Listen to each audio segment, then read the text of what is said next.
Hey everybody, what's going on? Dace here, and today we are checking out the EX3 boss rush style fight in Barrage Fantasia on Nintendo Switch. So unlike the first one, I'm not going to do like a specific chat about like a topic.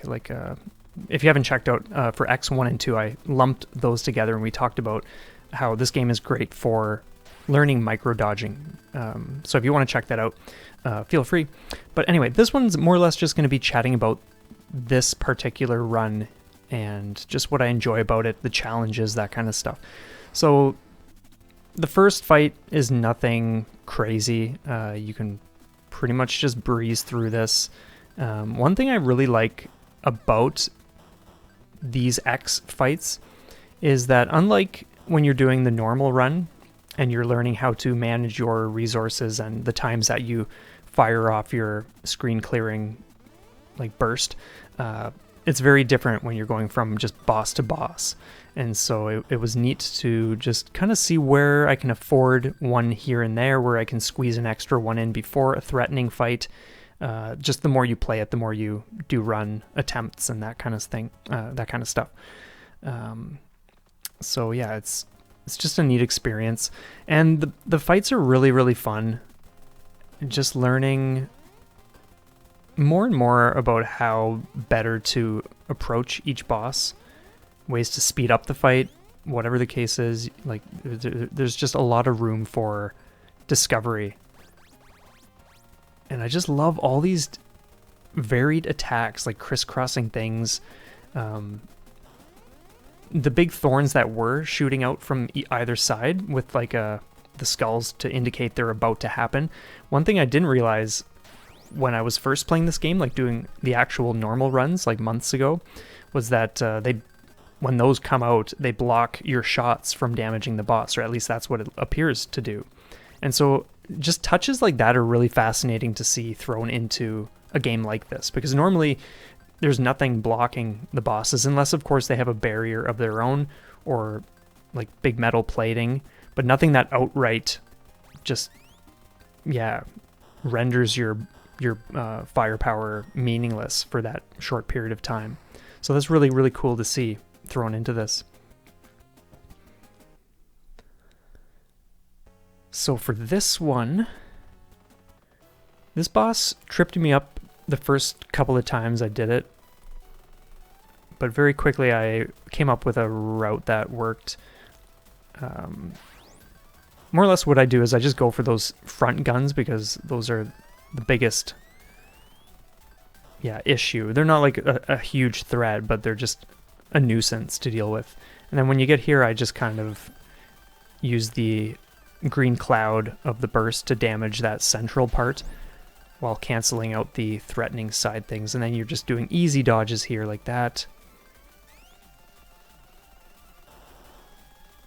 I don't recall if I fumble here, but this is actually a great example of what I touched on in the other video, where things look like they're touching, but you can actually still go in between them because of just how the hitbox. That was not a great example, because obviously I took a hit, but yeah, just the idea that it's important to learn what part of a sprite is actually going to detect the collision.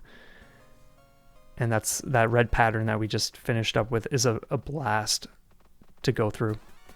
I really enjoy this one because it's it feels like you're doing a bit of a stage, but it's kind of like just one of those, you have like a recharge phase, killing a few enemies, and then you're going up against a boss section, and then some more enemies, and then a boss section, etc.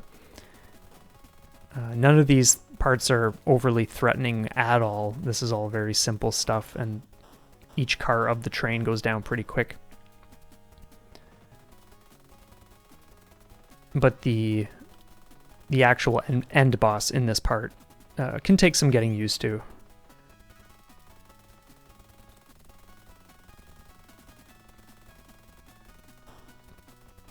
I just love all these colors. Oh, they're so good.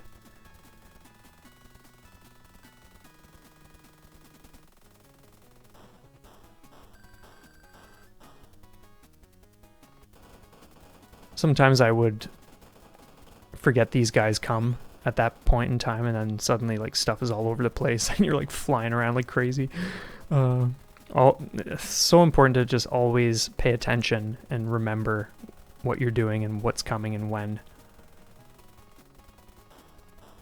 That attack right there is a perfect example of seeing all sorts of stuff on screen, and people might be flailing about, but as you saw me like do, like you're just pretty much staying in one spot for the whole time, and you're not doing much at all.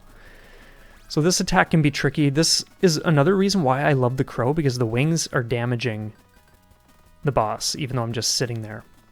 And then it's just a little bit of up and down, just to avoid those. When it gets to that point, then that's when I just fire that off, because I don't want to risk taking a hit from the skulls or anything.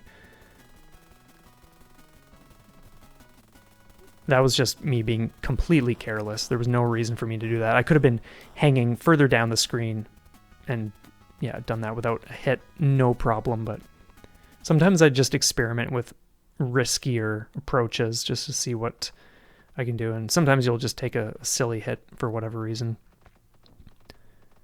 This part is pretty sweet. I really enjoy this fight a lot, but you got to be really careful since, yeah, these things can creep all over the place. And sometimes, because I have the crow wings, it's kind of a double-edged sword. Sometimes you will destroy something that's behind you, and then it will start creeping up towards you when you were more or less just focused on moving and weren't meaning to destroy that thing. So it's just a little something you got to pay attention to if you're using crow. But as for the birds flying out of here, this is pretty easy stuff, even though it looks intimidating. You're just waiting for the noise, and then you're just nudging over and staying in relatively a safe spot right there where I go through those red ones as they crisscross. But it's so easy to mess up a pattern like that if you're not familiar with this style.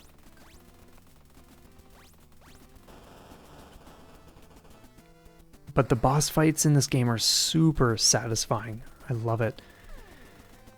So this is a great attack that will teach you a lot. You don't often, or at least I don't often see that kind of attack, but I have definitely encountered it in other games before, but it's pretty rare based on what I have played anyway.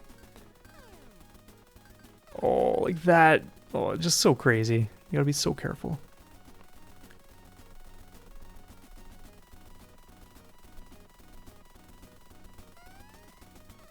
And I just love how that washes up the screen with you. Oh my god.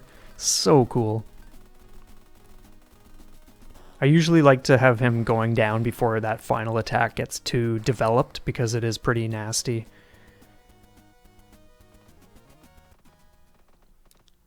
And this, first few times I started making it to this boss, this is where the runs would end. Just because there's so much going on, but the more you play it, the more you realize, okay, the arms are targeting you in one section and then they're firing straight down.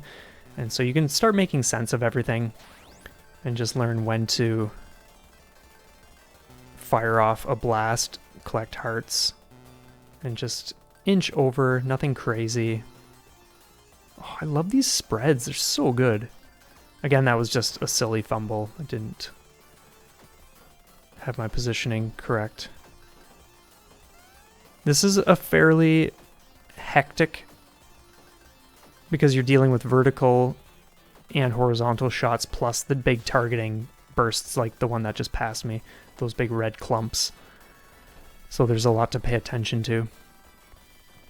This one is fairly easy. You're more or less just drifting through the gaps, but it does get a little more intense the further in, so I sometimes will just fire one off there. This attack would sometimes end the run, but then I was like, okay, I'm just going to pay attention to what I need to do, and very quickly you realize, oh wow, I just need to shoot the purple ones and stay in between, and there's nothing more to it. And this, again, like the way it bends, it can trip you up, and you might think you got to be doing all these crazy maneuvers, but if you let the attack do what it's going to do, then you realize, oh wow, it kind of just spreads apart for me anyway. At times anyway, depending on which one it has shifted to. But I just absolutely love this game, and the attacks, everything is so engaging, so creative, so refreshing. I just love how diverse everything is in here. So for this fight, I lure that skull thing to one section, and then I'll lure it over here, and then I'll fire that off, just so that I can at least get one of those sides down without too much issue. And then it's just a matter of dodging all these slow-moving things to the best of your ability. I still fumble quite a bit because I had only made it here a number of times. This, I find it's best to just stay below the line. You can cross through if you want. Sometimes you'll need to, but of course you risk taking a hit. And I love those big bombs. They just make an absolute mess of everything. Thankfully I got most of them out of the way, otherwise the whole screen would be crawling with those things. And that was just silly. That was just a silly fumble.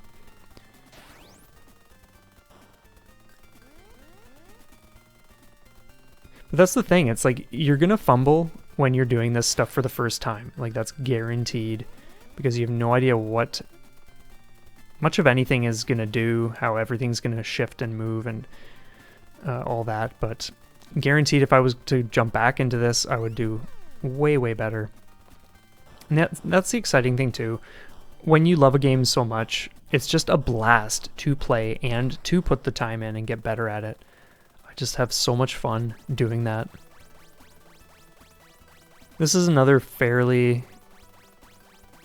intense attack, or at least it can seem that way, because sometimes you have no idea where the lines are, but you've just got to do your best to distinguish what's going on. That was another silly thing. I could have fired off one of my charges, but I was just, I think, thinking to myself like, oh, okay, I can probably just be careful and not take a hit, but had I used a blast, I probably would have just been able to clear all the way through that. And again, there, like, it's like, why didn't I just use one? I saw that coming.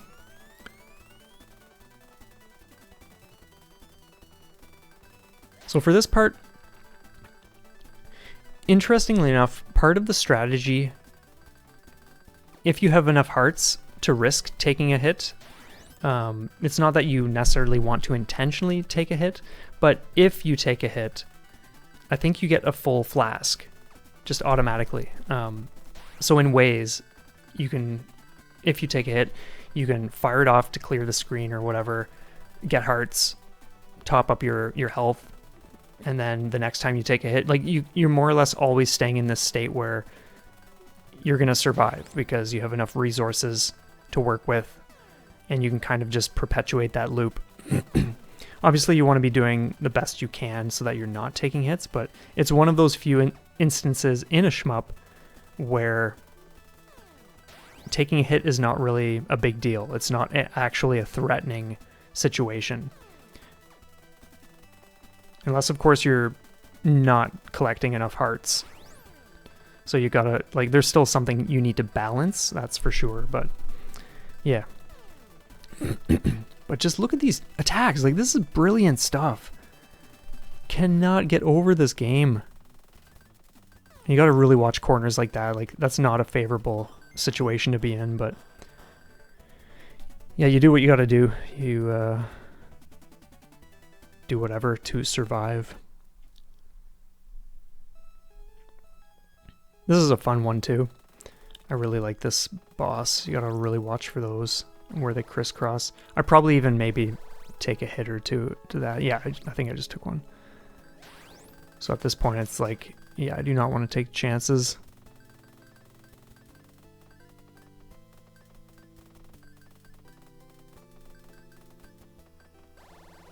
Oh, I love how they give you that intense, well, it's not super intense, but it's risky enough, and then as it's finishing, they start the crisscrossing waves again. That's so cool. This can get messy even though it's a simple pattern. you're just doing subtle movements one direction then the other.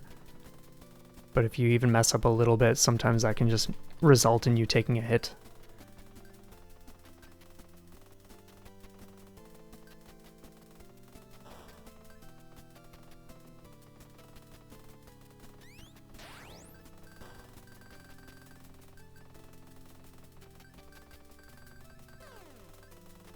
And this is a really cool attack. I love those walls, just impending doom.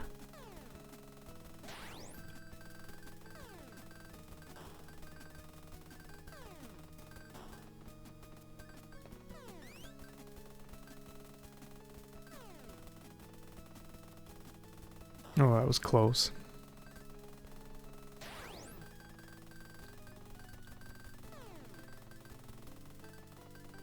So I haven't played enough to gauge whether those spheres, like those walls of spheres, switch between ones that you can destroy and ones you can't, or if there just happens to be like a hidden one or two spheres that you actually destroy, which then trigger the destruction of the rest of them. I'm not sure how that works, but sometimes they blow up and then the rows of purple come down, and other times they just are there long enough. That attack was a blast, and I love that one too. That's risky stuff. In a fun way.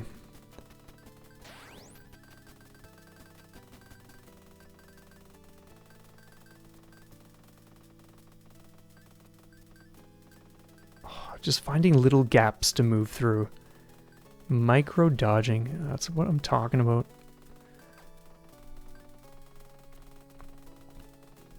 Man, this guy's health is going down so slow, it feels like.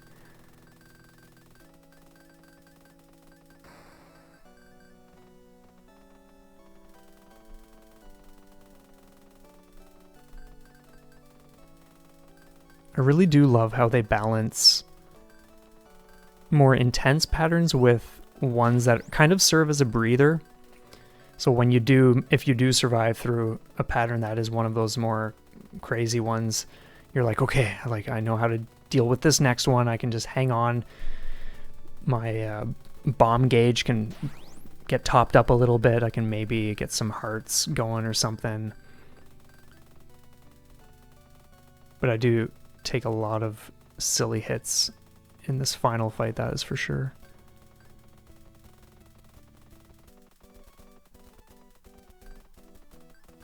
Gotta be very careful.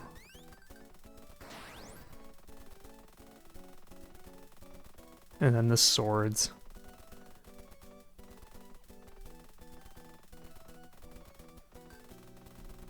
Oh, just crazy.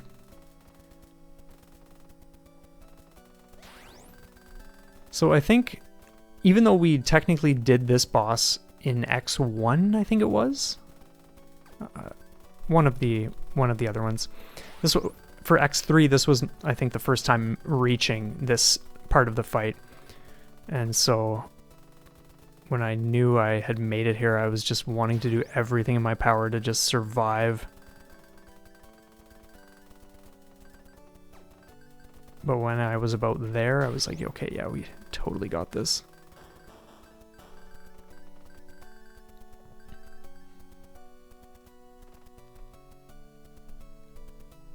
And there you go. So yeah, that, oh man, such a blast. I love X1 through 3. They're fantastic. They could have easily thrown more bosses into this game and done more of that kind of stuff. But anyway, that's going to be it from me. Thank you so much for checking this out and listening to me ramble about it for a little while. I trust you enjoyed it. And yeah, have a stellar day. Thanks again, and we will see you next time.